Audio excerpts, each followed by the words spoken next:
첫 번째 시련, 마라의 쓴물. 출애굽기 15장 22절에서 27절 말씀입니다.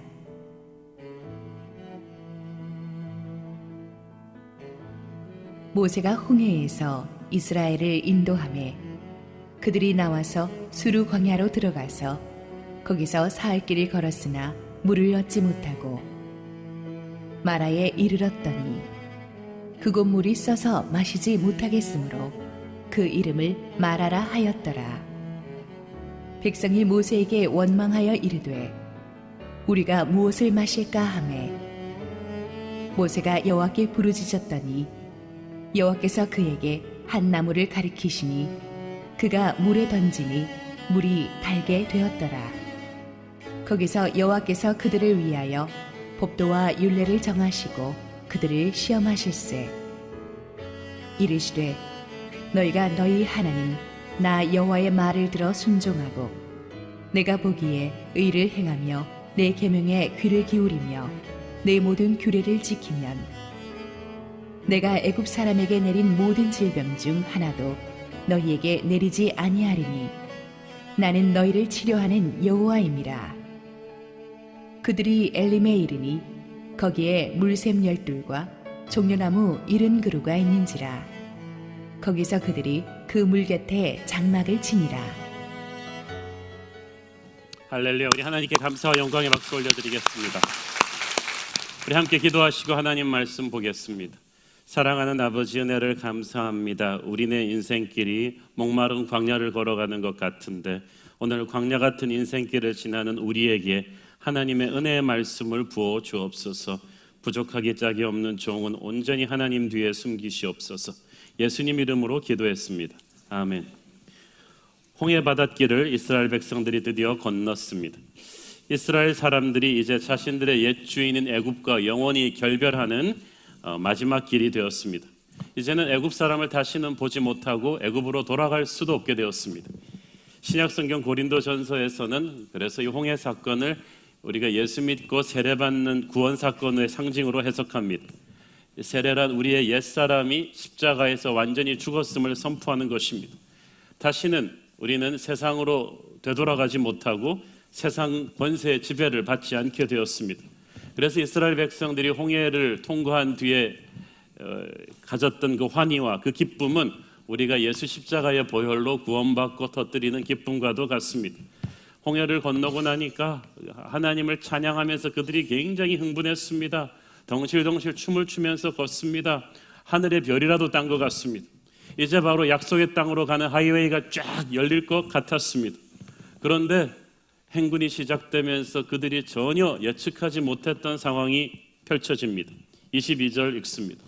모세가 홍해에서 이스라엘을 인도하며 그들이 나와서 수르 광야로 들어가서 거기서 사흘 길을 걸었으나 물을 얻지 못하고. 자, 여기서 나오는 수르 광야는 애굽과 가나안 중간지대에 펼쳐진 아주 광활한 이 광야지대입니다. 광야란 곳은 이 나무도 없고 그늘도 없는 곳입니다. 그래서 낮에는 불같이 덥고 밤에는 온도가 또 급강해서 추위에 덜덜 떨게 되는 극과 극의 고통이 있는 그런 곳입니다. 그래도 하나님께서 낮에는 불기둥으로 밤에는 불기둥으로 거대한 자연 난방기를 만들어서 그들을 얼어 죽지 않게는 해주셨고 또 낮에는 거대한 구름 기둥을 덮어서 그들이 그 열사병으로 죽지 않도록 그래도 기본적인 서늘한 그늘은 제공해 주셨습니다. 그래서 그들이 큰 어려움 없이 행군할 수가 있었는데 아마 행군 첫날은 홍해의 감격으로 기분이 좋아서 다들 희희낙낙했겠죠. 그런데 둘째 날 하루 종일 걸어가도 약속의 땅은 안 나타나고 끝없는 광야뿐이니까 다들 불안해지기 시작했습니다. 셋째 날도 마찬가지입니다. 그랬더니 혹시나 했더니 역시나 공포와 두려움에 사로잡혀서 다들 웅성웅성대기 시작합니다. 그들의 불안감과 공포에 불을 지핀 사건은 가지고 온 물이 다 떨어져 버린 일입니다. 그렇죠. 200만이 넘는 민족이 가축대와 함께 뜨거운 광야 위를 사흘 동안 오는데 물을 얼마나 많이 마셨겠어요. 애굽에서 가지고 나온 가죽 부대의 물이 다 바닥나 버리기 시작합니다. 우리가 살아가는 데 있어서 진짜 물이 중요하죠. 우리 몸에 3분의 1을 차지하고 있는 것이 물 아닙니까? 참고로 이 건강상식 하나 말씀드리면 기본적으로 하루에 2.5에서 4리터의 물은 마셔줘야 사람들이 기본적으로 살 수가 있다고 합니다. 밥은 며칠 굶어도 살 수 있지만 물은 하루라도 안 마시면 탈수 현상이 일어나서 건강한 사람도 쓰러져 죽을 수도 있을 정도로 물이 중요합니다. 그러니까 물은 얻지 못하고 라는 성경의 간단한 말이 이 뙤약볕 광야 속을 걸어가는 이스라엘 백성들에게는 생명이 왔다 갔다 하는 너무나 절실한 위기였던 거예요. 우리는 수돗물 틀고 막 정수기 틀고 그러면 물이 나오지만은 이 사람들은 그게 없단 말이에요. 구원받고 기쁨에 차서 펄펄 뛰던 초신자들에게도 이런 상황이 옵니다. 초신자들은 처음 예수님을 영접한 뒤엔 너무 좋아가지고 이제는 뭐 예수 믿었으니까 인생이 천국길이라고 생각합니다. 그런데 어려움이 닥쳐요. 광야가 펼쳐지는 거예요. 홍해 도하의 그 기쁨이 원망과 불평으로 바뀌기까지 딱 사흘의 광야의 시간이 필요했을 뿐입니다. 그만큼 우리가 고난에 취약합니다. 자, 그런데 우리가 여기서 숙지하고 넘어가야 될 사실은 이스라엘 사람들이 길을 잃어서 광야로 든 게 아니라는 사실이에요. 하나님의 인도하심으로 광야로 들어왔어요. 22절에 보니까 모세가 홍해에서 이스라엘을 인도했다고 되어 있죠. 하나님이 모세를 통해서 인도하신 거예요. 하나님을 따라갔더니 축복으로 간 게 아니라 고생길로 들어서고 말았어요. 하나님이 의도적으로 광야로 이들을 몰아넣으신 것입니다. 이유가 있어요. 누구든지 홍해를 건너면 예수의 보혈로 구원받은 하나님의 자녀가 됩니다. 그러나 하나님의 자녀된 우리들을 하나님은 이제 하나님의 자녀답게 되도록 이제 연단을 시켜야 되는 거예요. 이때까지 죄의 노예가 되어서 애굽의 물이, 세상의 물이 들어있거든요. 우리의 말과 행동과 가치관 속에 애굽의 색깔이, 세상의 색깔이 너무 강렬하게 배어 있어요. 그래서 하나님께서 그걸 털어놔야 되는데 그 교육장이 바로 광야입니다. 새끼 사자 한 마리가 있었어요. 그런데 이 새끼 사자가 태어날 때부터 에어컨 잘 나오는 용인자연농원 같은 유리동물원에서 컸어요. 가만 앉아 있어도 사람들이 그냥 때마다 갖춰주는 좋은 먹이를 갖고 왕자처럼 컸습니다. 그러다가 이제 어른 사자가 되어가지고 아프리카 초원에 그냥 풀어준 거예요. 어떻게 됐겠어요? 금방 야성을 되찾고 뭐 신바가 돼가지고 그냥 라이언킹이 됐겠습니까? 하이에나들한테도 맨날 얻어터지다가 비실비실하다가 결국은 죽고 말았어. 그 내셔널 지오그래픽 다큐멘터리에 나왔어요. 얘는 마리 사자지 어릴 때부터 강아지처럼 키운 거예요. 그러니까 사자의 모양은 있으나 능력은 없어서 살아남을 수가 없어요.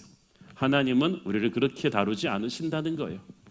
금보다 귀한 믿음의 시련이 있는 광야에서 우리를 교육시킨 다음에야 젖과 꿀이 흐르는 약속의 땅으로 들이시겠다는 것입니다. 그래서 오늘의 본문은 하나님의 광야 교육장 제1관문입니다. 막막한 광야를 한 53km 정도 걸었습니다. 완전히 그냥 기진맥진 탈질이 되는 시점입니다. 사흘 만에 그들의 첫 번째 기착지인 마라에 도착할 수 있었습니다. 군대 갔다 오신 남자분들 다 기억하시죠? 이 훈련 조교는 훈련시킬 때 인간의 한계를 알고 있어요.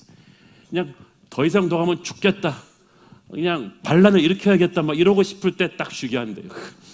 그래서 사흘이 딱 되니까 마라에 딱 도착한 거예요. 그래가지고 뜨거운 광야에서 이 오아시스를 발견한 거예요. 그러니까 사람들이 환호성을 지르면서 와 물이다 그러면서 이 마라에 고여있는 물을 향해서 너나 할 것 없이 뛰어갑니다. 아 이제 살았다 싶었는데 전혀 예상치 못한 상황이 또 벌어집니다.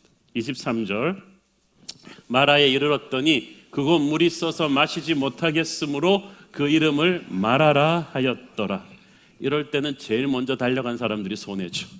제일 먼저 달라고 벌컥벌컥 들이켰는데 이게 썩은 물이 한 수백 명 썩은 물을 마시고 나서 그 다음 사람들은 안 마시기 시작했어요. 이게 썩은 물이구나. 물맛이 너무 써서 히브리어로 스다눔 이름이 붙여졌습니다. 지금도 베두인족들의 말에 의하면 이곳의 물이 인근에서 가장 수질이 나쁘다고 합니다. 자, 인생에서 이런 상황이 정말 화가 납니다. 물이 없을 때도 힘들었는데 천신만고 끝에 물을 찾았는데 이게 마시지 못하는 물이에요. 그림의 떡이란 말이에요. 이건 물이 없는 것보다 더 고통스럽죠. 우리 인생도 그렇습니다. 물이 없을 때는 그냥 물만 찾으면 소원이 없을 것 같았는데 찾은 물이 썩은 물이. 그냥 노총각 노처녀 때는 결혼만 하면 인생이 그냥 행복할 것 같았는데 정말 나쁜 인간이랑 결혼했단 말이죠. 이건 하루하루 사는 게 지옥 같아요. 백수 때는 그냥 취업문만 뚫으면 저 회사만 들어가면 꿈이 열릴 줄 알았는데 이 회사의 무서운 조직 문화가 나를 고통스럽게 합니다. 미국에 이민만 가면 자식들 잘 되고 화려하게 잘 살 줄 알았는데 이민 가서 자녀들이 미국의 나쁜 쪽으로만 물을 들어가지고 타락하는 케이스들을 많이 봤습니다. 한국에서 싸들고 간 돈으로 미국에서 어렵게 가게를 열었는데 그냥 불경기가 와서 그냥 확 망해버리는 분들도 봤습니다. 꿈을 안고 갔는데 친척들의 환송을 받으면서 아메리칸 주염을 꿈꾸면서 갔는데 그게 썩은 물이에요. 아무것도 모르는 사람들은 물을 찾아서 마시는 것만 보고 너 좋겠다고 합니다. 좋은 대학 애가 들어가서 좋겠다, 미국 이민 가서 좋겠다, 취직해서 좋겠다, 결혼해서 좋겠다 그러는데 모르시는 말씀. 네가 지금 썩은 물을 먹고 있는 내 심정을 아느냐? 물이 써서 못 먹고 있어. 우리는 큰 회사 사장님들 부러워하죠. 물을 찾았구나 저분들은. 그런데 제가 몇 년 전에 국내 최고 경영자 CEO 300명을 대상으로 삼성경제연구소에서 한 연구조사 결과를 읽어본 적이 있습니다.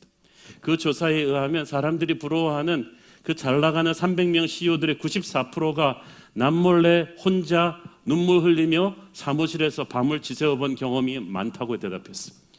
94%면 대부분 그렇다는 거예요. 왜 그렇게 혼자 울었던가? 회사를 살리기 위해서 함께 일해온 피부치 같은 직원들을 해고해야만 했을 때, 사업을 하느라고 가족들과 틈이 생겼을 때, 자녀들이 아버지 보고 아버지가 우리를 위해 해준 게 뭐가 있냐는 서러운 소리를 할 때, 회사의 미래를 바꿀 기회가 있는데 유동자금이 부족해서 어쩔 수 없이 접어야 할 때, 그럴 때 그들은 혼자서 눈물의 고독의 시간을 씹어야 했다는 거예요.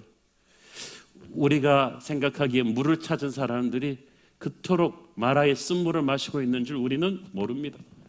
그럴 때 우리는 정말 믿음의 눈으로 상황을 바라보아야만 합니다. 근데 이스라엘 백성들은 아직 믿음이 여려서 그대로 시험에 들고 맙니다. 분노가 폭발합니다. 그래서 불꽃이 이상한 데로 튑니다. 24절 보세요. 백성이 모세에게 원망하여 이르되 우리가 무엇을 마실까 하며, 여기서 원망했다는 말은 grumbled against, 적대적인 태도로 불만을 토로했다는 얘기입니다. 우리가 무엇을 마실까? 다시 말하면 이것도 물이냐? 다 당신 때문이다. 모세 당신 때문에 다 우리가 목말라 죽게 생겼으니까 마실 물 구해내라. 여러분, 모세가 얼마나 기가 막혔겠습니까? 불과 며칠 전만 해도 구세주 모세요. 홍해 바다를 건널 때만 해도 그냥 모세가 대통령 출마하면 99% 당선입니다. 여러와 같은 군중들의 인기를 얻었던 모세가 3일 만에 물 떨어지니까 다짜고처럼 멱살 잡고 대듭니다. 당신 때문에 이렇게 됐다. 여러분, 그러니까 인기를 믿지 마세요. 민심이 얼마나 변덕스러운 것입니까? 어제의 영웅이 하루아침에 역적으로 추락해버렸어요. 모세는 굉장히 억울했을 것입니다. 여러분, 영적 지도자가 된다는 건 억울한 거예요. 부모가 된다는 건 가정의 지도자가 된다는 건데 얼마나 자식들이 억울하게 부모 탓을 많이 합니까? 사장이 된다는 것은 기업의 책임자가 되는 건데 얼마나 직원들이 마음은 몰라주고 막 욕을 많이 합니까? 담임 목사가 된다는 것은 그런데 예수님께서 그래서 사람들이 그를 추앙할 때도 사람들을 믿지 않으셨어요. 모세가 애지간한 인간 같으면 야, 이 은혜를 모르는 것들아, 네가 물이 쓴 게 내 잘못이냐? 며칠 전까지만 해도 누가 너희들을 홍해에서 인도해냈는데 너희들이 나한테 이럴 수 있어? 라고 그냥 억울하고 분한 마음에 맞받아칠 수도 있었을 것이지만 모세는 역시 하나님의 사람이었어요. 25절 읽습니다. 모세가 여호와께 부르짖었더니 여호와께서 그에게 한 나무를 가르치시니 그가 물에 던지니 물이 달게 되었더라. 거기서 여호와께서 그들을 위하여 법도와 율례를 정하시고 그들을 시험하실세. 마음을 추스린 모세가 무엇을 합니까? 백성이 모세에게 원망할 때 모세는 하나님을 향해서 기도합니다. 여러분, 사람들이 여러분을 알아주지 않을 때, 여러분을 원망하고 불평할 때 변명하거나 설명하거나 화내기 전에 하나님 앞에 부르짖어야 합니다. 그러면 하나님께서 개입하십니다. 억울한 원망을 들을 때 하나님의 임재 앞으로 가서 엎드려 기도하면 하나님이 즉각적으로 개입하십니다. 모세의 기도에 대한 하나님의 응답은 옆에 있던 나무였어. 하나님은 모세로 하여금 그 나무를 물로 던지게 하셨습니다. 사람들이 그 모세의 영적인 권위를 보았어요. 아무 말 없이 하나님 앞에 깊이 기도하고 나서 일어나는 모세가 하나님의 음성을 듣고 나뭇가지를 꺾어 던지는 그 장면이 거룩한 침묵의 순간이었을 거예요. 나뭇가지가 물에 탕 떨어지면서 그 물이 쫙 하고 가라앉는 그 순간에 사람들이 침묵했어요. 어느 정도의 침묵의 순간이 흐른 다음에 누군가가 홀린 듯이 먼저 뛰어들어서 다시 물을 맛보았습니다. 그리고 그가 외쳤습니다. 에비앙이다. 엄청나게 좋은 물이다. 벌컥벌컥 들이키기 시작하니까 그냥 한 명, 두 명씩 점프해 들어오더니 모든 백성들이 해갈되기 시작했어요. 그 수많은 사람들이 갈증을 해갈시킨 것으로 봐서 엄청난 양의 물이 거기에서 솟아난 것이 분명합니다. 이들이 처음에 마실 수 없었던 마라의 쓴물은 바로 이 세상이 우리에게 주는 것들입니다. 멀리서 보니까 그럴듯한 물 같아서 달려와 마셨지만 마시고 보니 너무 써서 마실 수가 없어요. 내게 독이 되는 거예요. 세상은 우리에게 돈을 마시라고 합니다. 명예를 마시라고 합니다. 권력을 마시라고 합니다. 학벌을 마시라고 합니다. 인기를 마시라고 합니다. 그것을 마시면 행복할 것이다. 그래서 미친 듯이 달려가서 벌컥벌컥 마셨는데 마시고 나서 오히려 공허해졌어요. 불행해졌어요. 독이 되었어요. 서로 비교하게 되었어요. 그런데 하나님의 나무가 던져지니까 그 쓴물이 달게 되어서 우리를 살려요. 이 나무가 바로 예수님의 십자가입니다. 이 나무가 바로 십자가의 은혜입니다. 복음입니다. 이 복음의 능력이 십자가가 항상 우리 옆에 있었는데 우리가 그걸 못 느낀 거예요. 인생이 너무 바쁘니까 너무 힘드니까 그걸 몰랐는데 십자가의 은혜가 나를 살리는 능력으로 내게 던져진 것입니다. 저는 이 나무가 또한 예수 십자가 복음을 전하는 살아있는 교회가 아닐까 합니다. 인간적인 방법으로 세상의 목마름을 해결하려 하다가 계속 쓰러지는 우리들에게 십자가의 복음을 선포해 주는 교회, 우리 옆에 있었던 십자가의 은혜를 다시 발견하게 해주는 그런 교회, 그런 예배, 하나님께서는 그런 교회를 통해서 우리로 하여금 살아나게 하십니다. 십자가를 통해 살아나게 하시고 우리의 쓰디쓴 인생을 은혜로 바꾸어 주십니다. 저는 새로운 교회가 우리 모두에게 그런 교회인 줄로 믿습니다. 이 나무는 또한 우리 인생에 보내주신 하나님의 사람들입니다. 그들을 통해서 우리에게 십자가의 은혜가 흘러들게 해준 하나님의 사람입니다. 그 하나님의 사람들은 좋은 목회자일 수도 있고 CES 멘토일 수도 있고 여러분의 순장일 수도 있습니다. 그들이 여러분의 인생이 힘들고 어려울 때 인간적인 방법이 아닌 하나님을 바라보게 해주었습니다. 십자가를 붙잡게 인도해 주었습니다. 그들의 기도로 나는 십자가의 은혜를 맛보고 쓴물이 단물되는 경험을 할 수가 있었어요. 너무나 놀랍지 않습니까? 200만 백성들의 이 물 문제를 해결하는 축복의 도구가 바로 이 한 그루 작은 나무였습니다. 수많은 사람들의 복잡한 문제를 해결하는 유일한 해답은 바로 예수 그리스도의 십자가입니다. 그 보혈의 능력입니다. 결정적인 타이밍에 하나님께서 그 나무를 이용하셔서 그 사람들을 살리셨어요. 이 나무는 수백 년 전부터 거기에 있었는지도 모릅니다. 그러나 하나님이 그것을 알려주시기 전에는 백성들은 그 나무를 통해 그들이 살아날 수 있다는 것을 몰랐어요. 이 나무를 어떻게 발견했어요? 모세가 기도해서 하나님이 보여주신 거예요. 너는 내게 부르짖으라 내가 네게 응답하겠고 네가 알지 못하는 크고 비밀한 일을 내게 보여줄 것이다. 목마를 때 사람들끼리 싸우지 말고 하나님께 부르짖어 기도하십시오. 하나님께서 십자가를 보여주실 것입니다. 하나님의 돌파구를 보여주실 것입니다. 능력을 보여주실 것입니다. 하나님이 교회를 보여주시고 십자가를 보여주시고 은혜의 브레이크드루를 보여주십니다. 하나님의 신의 한 수가 그때 보여지는 거예요. 그 은혜를 붙잡을 때 마라의 쓴물은 단물이 될 것입니다. 자, 더 흥미로운 것은 25절의 하반부 내용입니다. 물이 달게 되었다는 말이 있고 나서 바로 뭐라고 쓰여 있어요? 여호와께서 그들을 위하여 법도와 율례를 정하시고 그들을 시험하실세. 그들을 시험하셨다. 아까도 우리가 언급했듯이 하나님께서 의도적으로 홍해를 건넌 이스라엘 백성들을 광야로 들였다고 했죠. 그렇다면 그들이 거기서 식수가 떨어져서 목말라 괴롭게 될 것도, 마라의 오아시스를 발견했는데 그 물이 쓴물이 되어서 그들을 괴롭게 할 것도, 그 쓴물을 하나님이 기도응답으로 단물로 바꾸는 그 모든 것도 하나님의 시나리오 속에 들어 있었겠죠. 그 모든 일 뒤에 이들을 시험하고자 하는 하나님의 의도가 있었다고 했습니다. 모든 좋은 드라마 시나리오나 이런 그 책 시나리오 뒤에는 작가의 의도가 있습니다. 기획 의도가 있는 거예요. 이 모든 사건들의 뒤에 있는 하나님의 기획 의도는 그들을 시험하고자 하는 것이었습니다. 마귀의 시험은 우리를 유혹하고 파멸시키는 것이지만 하나님의 시험은 우리를 하나님의 사람으로 업그레이드 시키기 위한 거룩한 연단입니다. 출애굽기 우리가 그거 배웠죠. 사람들이 홍해에서 나올 때 출애굽할 때 여호와의 군대로 나왔다고 성경은 말합니다. 그렇죠? 자, 그때 이스라엘 백성들은 군대의 위용이 전혀 없었어요.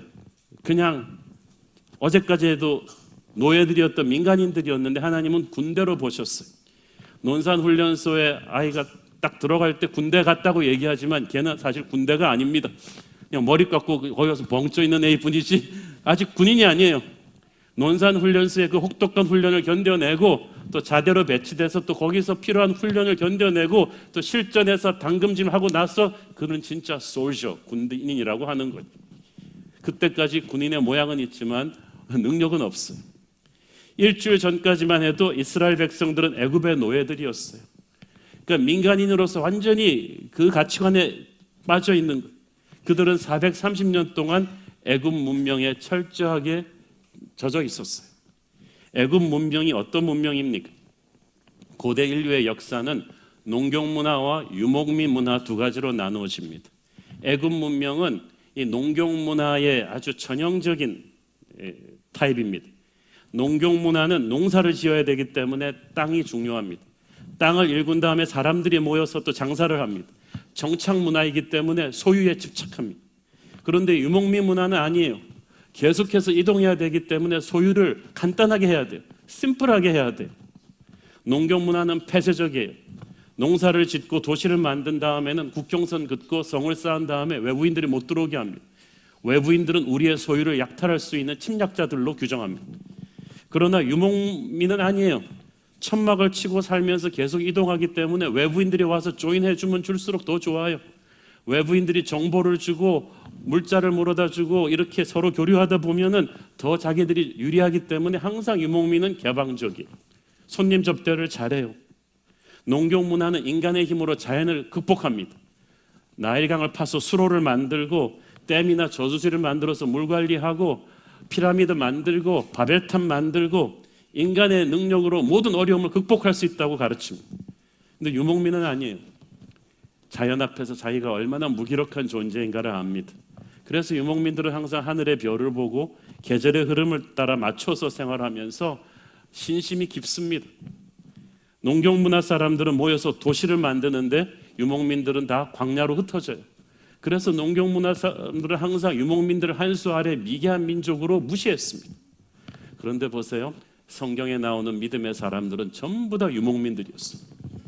하나님은 농경문화, 좋은 도시문화, 우르의 도시문화에 사는 아브라함을 끌어내서 유목민으로 만들어서 믿음의 조상으로 시작합니다.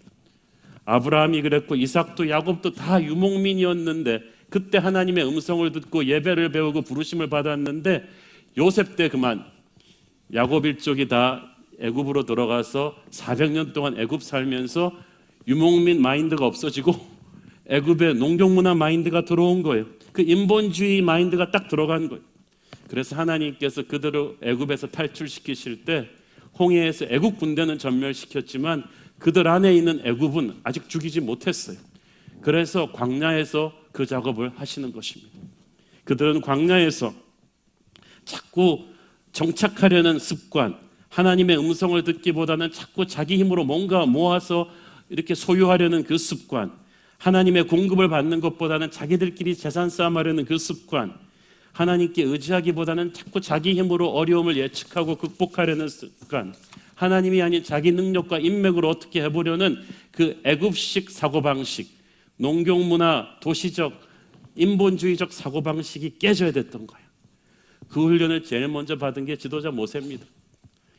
모세 혼자 먼저 40년 광야 생활을 통해서 하나님이 애굽 왕자를 완전히 깨버렸잖아요. 아, 내 힘과 지식으로는 아무것도 안 되는구나. 이 훈련을 모세는 철저히 받았어요. 그래서 많은 경험으로 단련된 숙달된 조교가 된 거예요. 그래서 모세가 그걸 다 해봤기 때문에 이제 200만 데리고 광야로 딱 들어와서 이 사람들이 막 울부짖기 시작하니까 속으로 그랬을 거야. 이제 니들은 다 죽었어. 지금부터 시작이야. 광야에서 그들은 자신의 연약함을 처절하게 느껴야만 했습니다. 하나님이 거기서 그들을 시험하셨다고 했어요. 모든 훈련의 시작은 시험이에요. 군대 훈련의 시작은 뭡니까? 체력 테스트예요. 말이죠. 체력 테스트, 반쯤 죽여놓는 것입니다. 그래서 동네 헬스클럽에서 이거 좀 들었다고 강하다고 생각하는 모든 철없는 도련님들의 자존심을 다 깨놓는 데가 군대 체력 훈련입니다. 그래서 그냥 코에 단내가 나면서 몸이 파김치가 되고 나면 다들 여기는 어디? 나는 누구? 이러면서 막 정신이 없어지는 거예요. 하나님의 훈련의 첫 번째 단추가 그거예요. 우리를 한계 상황으로 몰고 가서 바닥을 치게 합니다. 인간 본성이 다 나옵니다. 3일 만에 그냥 그 자신만만하던 이스라엘 사람들이 불평불만의 민족으로 바뀌어버려요.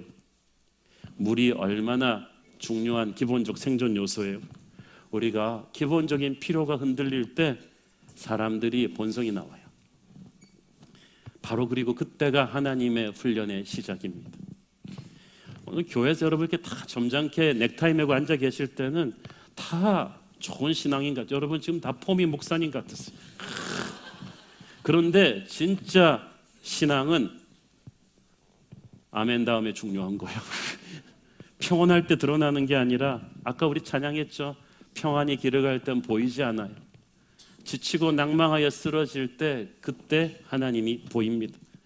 그때 누가 진짜 믿는 자인지를 알 수가 있어요. 하나님은 광야의 목마름 속에서 하나님만을 붙잡는 훈련을 시키십니다. 전에 애굽에 있을 때 이스라엘 사람들은 물 걱정해 본 적이 없어요. 가만히 있으면 나일강의 풍성한 물을 수로를 통해서 다 공급해 줬어요. 정말 그들이 당연시 여겨왔던 것들이었어요. 그런데 평생 처음으로 물 걱정을 해보는 거예요. 광야에서 하나님이 잠시라도 물 주시지 않으면 금방 죽거든요. 여러분 인생에서 당연시 여겨왔던 것들이 떨어져 버릴 때 그때부터 철들기 시작합니다. 물이 떨어집니다. 여러분 인생에서 돈이 떨어질 때, 인맥이 끊어질 때 그때부터 충격이 옵니다. 흔들리기 시작합니다. 그런데 그것이 하나님께로 가까이 가는 은혜의 징검다리예요. 뭔가 떨어질 때, 부족해질 때 그때부터 우리의 믿음이 달라지고 기도가 달라지죠. 그때부터 하나님이 정말 살아있는 하나님으로 내게 체험되기 시작합니다. 한 가지 흥미로운 사실은 하나님께서 그들을 시험하시면서 그들을 위하여 법도와 율례를 만들어 주셨다는 사실입니다. 법도와 율례는 한마디로 말해서 하나님의 법이죠. 우리는 법하면 싫어해요. 딱딱하다, 재미없다. 법조인들, 실례합니다. 법조인들 계시면 법조인들 그러면 딱딱하고 근엄한 사람들, 재미없는 사람들 이렇게 생각하는데 법은 우리를 속박하기 위한 것이 아닙니다.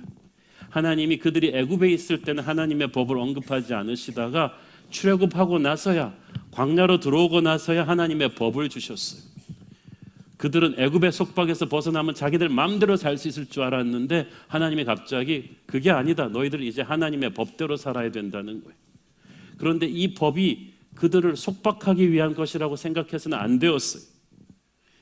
비행기가 자유롭게 하늘을 날지만 그것은 조종사들이 조종법대로 비행기를 몰기 때문입니다. 모든 조종사들이 철없는 어린애들처럼 꺄 그러면서 그냥 장난감 자동차 몰듯이 몰면 어떻게 되겠어요? 모든 비행기가 다 추락할 것입니다. 하나님의 법도 그래요. 광야 같은 세상에서 하나님의 백성들이 살아남기 위해서 반드시 숙지해야 되는 조종법이에요. 생존법이에요. 그것을 가슴에 새겨야 살아요. 하나님의 법은 나침판 같은 거예요. 여러분, 인생이 등산하는 거라고 생각하지만 실은 사막 같은 광야를 건너는 것입니다. 산을 오를 때는 정상이 보여요. 그렇지만 광야는 앞이 보이질 않아요. 광야에서는 지도가 필요 없어요. 왜냐하면 지도에 나와 있는 산, 언덕, 골짜기가 그 다음 날은 다 바뀌는 것이 광야입니다. 사막이 그렇잖아요. 어제까지 쌓여있던 산이 모래폭풍 한 번 불면 그 다음엔 골짜기가 돼 있어요. 이게 뭐지? 지도에 나오지 않은, 학교에서 배우지 않은, 교과서가 가르쳐주지 않은 상황이 터지는 것이 바로 인생이고 광야 아니겠습니까? 광야에서 제일 위험한 건 감으로 방향 잡고 가는 거예요. 저희가 북쪽 같아. 그게 아니라는 거야. 광야에선 지도보다 나침판이 필요해요. 철저하게 나침판을 믿고 가야 되는데 하나님의 백성들이 광야에서 반드시 가지고 다녀야 되는 나침판이 바로 하나님의 법이에요. 하나님의 말씀이에요. 이제부터는 이거 붙잡고 가야 돼. 하나님은 법을 주시면서 동시에 순종을 명령하셨습니다. 26절 봅니다. 이르시되 너희가 너희 하나님 나 여호와의 말을 들어 순종하고 내가 보기에 의를 행하여 내 계명에 귀를 기울이며 내 모든 규례를 지키면 내가 애굽 사람에게 내린 모든 질병 중 하나도 너희에게 내리지 아니하리니 나는 너희를 치료하는 여호와임이라. 여기서 내 말을 들어 순종하고 해서 말은 비석에 새겨져 있는 죽은 말이 아니고 지금 앞으로 계속해서 주어지고 있는 살아있는 자의 말이에요. 하나님께서 이스라엘 백성들에게 광야를 여행할 나침판과 같은 하나님의 법만 주신 것이 아니라 불안해서 안 되겠다. 내가 너와 동행할 것이다. 내가 너와 동행하면서 계속 너에게 얘기해 줄게. 그러니까 너는 나의 말을 계속 들어서 순종해야 돼. 그래야 사는 거야. 하나님은 자기 자신을 주신 거예요. 인격적인 관계를 원하시는 것입니다. 화려한 애굽에서는 그들은 지방방송이 많아가지고 하나님의 음성을 들을 수가 없었어요. 그러나 조용한 광야에서는 하나님에게 집중할 수가 있었어요. 하나님께서는 그래서 광야에서 큐티를 가르치십니다. 하나님 음성 듣는 걸 가르치세요. 변화무쌍한 매일매일의 삶에서 어떻게 적응할 수 있을지 너희들은 미래를 예측할 필요 없다. 내가 너와 동행할 것이다. 내게 계속해서 나의 말에 귀를 기울이고 순종하라. 그러면 너희는 살 것이다. 이 말을 지금 해주는 이유가 있어요. 방금 이스라엘 사람들은 마라의 쓴물 앞에서 망연자실해서 있는데 모세가 하나님 말씀에 순종함으로써 나뭇가지를 던짐으로써 쓴물이 단물되는 기적을 목격했어요. 하나님께서 봐라, 이것이 샘플이다. 앞으로도 너희들이 만나는 어떤 쓴물도 너희들이 내 말을 들으면 단물이 될 것이다. 살아날 것이다. 그러니까 어떤 예기치 못한 상황을 만나도 불평하지 마라, 패닉하지 마라. 너의 옆에 내가 있다. 내게 기도해라. 나의 음성을 들어라. 순종하라. 그러면 마라의 기적을 체험할 것이다. 하나님께서 마라의 쓴물을 달게 하신 것은 물을 치료하신 거예요. 하나님은 자신이 치료하는 하나님이라고 하십니다. 너희를 치료하는 여호와 라파다. 우리의 광야길은 계속될 것이고 우리의 목마름은 계속될 것이고 우리의 앞에 물이라고 나타나는 것이 실은 쓴물일 경우가 대부분일 것입니다. 그럴 때마다 하나님은 그 쓴물을 달게 하는 능력의 하나님이십니다. 그는 우리의 병든 몸을 치료하시는 분이시며 병든 관계를 치료하는 분이시며 병든 생각과 병든 마음까지도 치료하는 분이신 줄을 믿습니다. 단물이 생각했던 것이 쓴물이 되는 이 고통의 마라의 경험 속에서 산다는 것은 끊임없는 문제의 연속이지만 하나님께서 순간순간 그 쓴물을 단물되게 하는 기적을 우리에게 주실 것입니다. 문제는 계속 우리를 덮치지만 그 어떤 문제도 넘어설 수 있는 은혜가 우리에게 주어질 거라는 거예요. 조건은 딱 하나. 너 자신을 의지하지 마라. 애굽 방식으로 회의하지 마라. 자연을 정복하려고 하지 말고 나를 의지해라. 내게 기도해라. 그러면 내가 살 길을 열어줄 것이다. 말씀을 순종해야 진짜 하나님의 백성이고 진짜 하나님의 백성만이 하나님의 치료의 기적을 체험할 것입니다. 이 레슨을 하나님이 지금 가르쳐 주시는 거예요. 자, 하나님이 어떤 말씀을 주시는가도 중요하지만 언제 주시는가가 중요합니다. 타이밍이 중요하거든요. 하나님이 하나님의 법을 이스라엘 백성에게 주시고 순종의 명령을 주시는 이 타이밍이 바로 지금인 게 놀랍지 않습니까? 출애굽하기 전에 했으면 지금 홍해를 건널지도 안 건널지도 모르는 두려움했던 그 사람들이 잘 들렸을까요? 안 들려요. 홍해 건너고 나서 그 직후에 줬으면 하나님이 하나님의 법 주고 말씀 순종하는 거 가르쳐줘도 너무 기뻐하고 펄펄 뛰느라고 귀뚱으로 들었을 거야. 예, 그러면서 그냥 넘겼을 거란 말이야. 그런데 홍해를 건너고 나서 며칠 동안 광야 생활을 하면서 죽을 고생하면서 불평불만이 극에 달했을 때, 게다가 간신히 찾은 물이 쓴물이 되는 그 고통을 만나면서 그냥 자기들 본성 다 튀어나왔을 때, 그러다가 모세의 기도로 나뭇가지가 던져져서 쓴물이 달게 되는 기적을 체험한 바로 그 직후에 이 말씀이 나왔습니다. 바로 그때 하나님의 법을 알려주셨고 바로 그때 하나님을 순종하라는 말씀을 주셨습니다. 하나님은 정말 놀라운 선생님이십니다. 가장 확실한 집중력은요, 고난입니다. 헝그리하지 않은 사람에게 헝그리 정신을 가르쳐 줄 수가 없어요. 실패해보지 않은 사람에게 실패를 극복하는 법을 가르쳐 줄 수가 없어요. 그래서 진짜 공부에 집중하는 학생들은요, 현실에서 절망의 벽에 부딪혀 본 사람들이 오래전에 한두 번 이상 이 사업에 실패한 이 중소기업 또는 작은 식당 사장님들을 모아서 새 출발을 하는 그 CEO 갱생 프로그램의 TV 다큐멘터리 본 적이 있습니다. 말이 CEO지 동네 치킨 가게 사장님부터 다 포함해가지고 한두 번은 그냥 오지게 망해본 적이 있는 분들이. 그 스케줄이 터프하더라고요. 아침 일찍 깨워가지고 등산 시작해서 하루 종일 전문가들의 강의를 듣고 워크숍을 하는 강도 높은 일정이에요. 그런데 거기서 그분들한테 주는 코드가 중요해요. 실패를 극복하고 일어날 수 있는 중요한 코드 중에 하나는 결코 남을 원망하지 마십시오. 결코 남을 원망하지 말고 부정적인 말을 하지 말고 이제 마음을 겸손하게 하고 모든 사람에게 배우겠다는 마음을 가지십시오. 이걸 계속 열창하게 해요.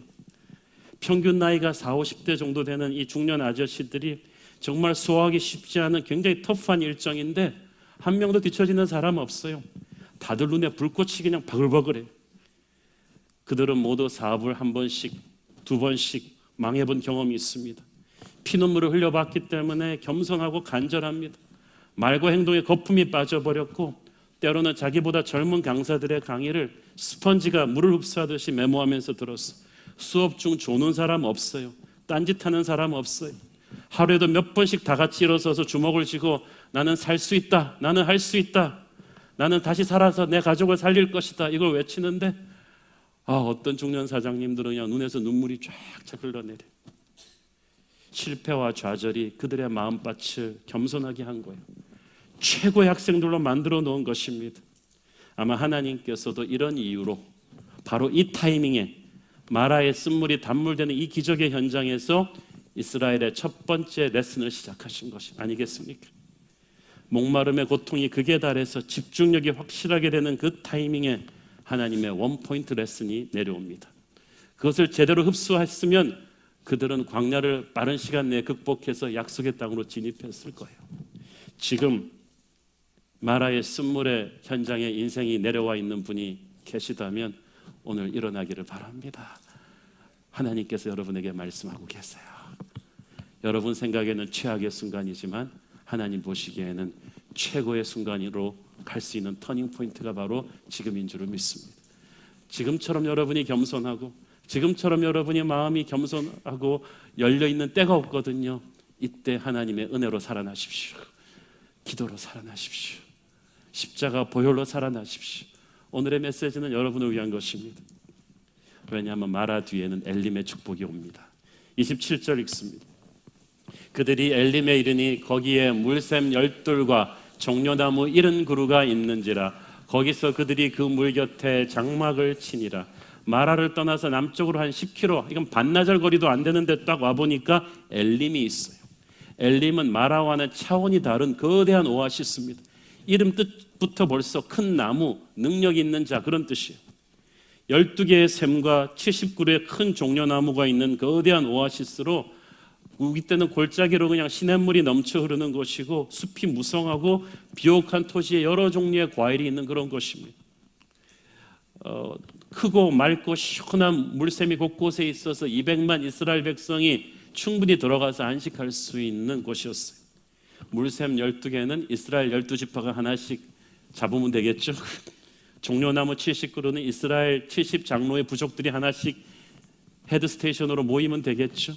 그러니까 엘림은 이스라엘 전체를 위해서 하나님이 예비하신 기가 막힌 맞춤형 안식처, 그들만을 위한 초대형 고속도로 휴게소였던 거예요. 이런 풍성한 엘림이 마라에서 불과 10km만 가면 있었다. 그런데 우리에게는 엘림이 보이지 않아요. 마라의 쓴물만 보여.